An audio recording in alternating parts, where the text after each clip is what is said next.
observe carefully, because generations of people were conditioned to hear words like Kemet, Neteru, or Ma'at, and immediately think false gods, paganism, or idol worship. But that reaction itself reveals the conditioning, because once language is weaponized, people stop investigating meanings and start emotionally reacting to labels. The word pagan became a psychological weapon. The phrase false gods became a psychological weapon. Entire civilizations were reduced into caricatures so people would never study what those civilizations were actually saying. So let us now examine the Kemetic judgment scene philosophically, not emotionally, because what Kemet was teaching is one of the most psychologically advanced concepts in human history.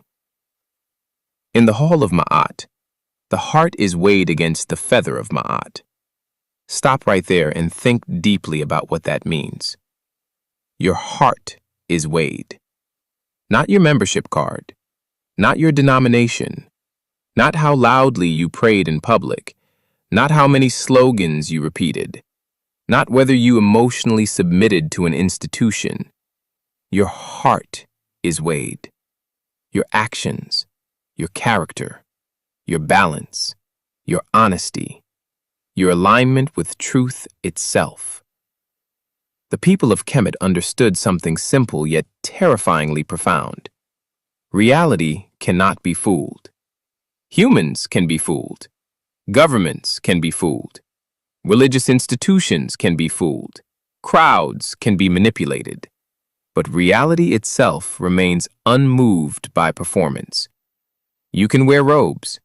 You can quote scripture. You can pretend publicly. You can build an image. But your heart, your actual state of being, reveals what you truly became. And this is where the modern conditioned mind struggles, because Kemet was not obsessed with ideological loyalty.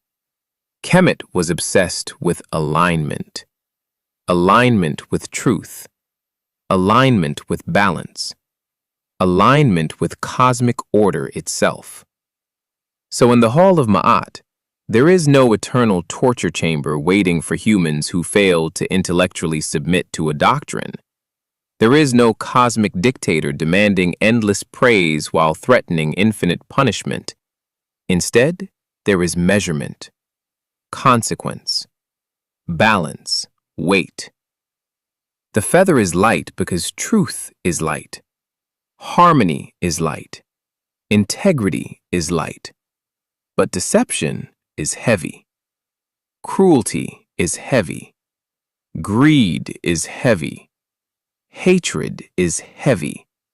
Chaos is heavy. Kemet understood that imbalance destroys the human being naturally, not because an angry sky ruler became emotionally offended, but because living against truth fractures the mind, the spirit, society, and eventually civilization itself. Now compare that to many modern systems where a person can exploit others for decades, spread hatred, manipulate the vulnerable, commit violence, yet still believe they are spiritually secure simply because they repeated the correct formula or attached themselves to the correct institution. Think carefully about that contradiction. One system asks, "What did you become?" The other often became, "What did you claim?" One system measures transformation of character. The other often became obsessed with obedience to ideology. Many modern condemnations sound intensely human in their design.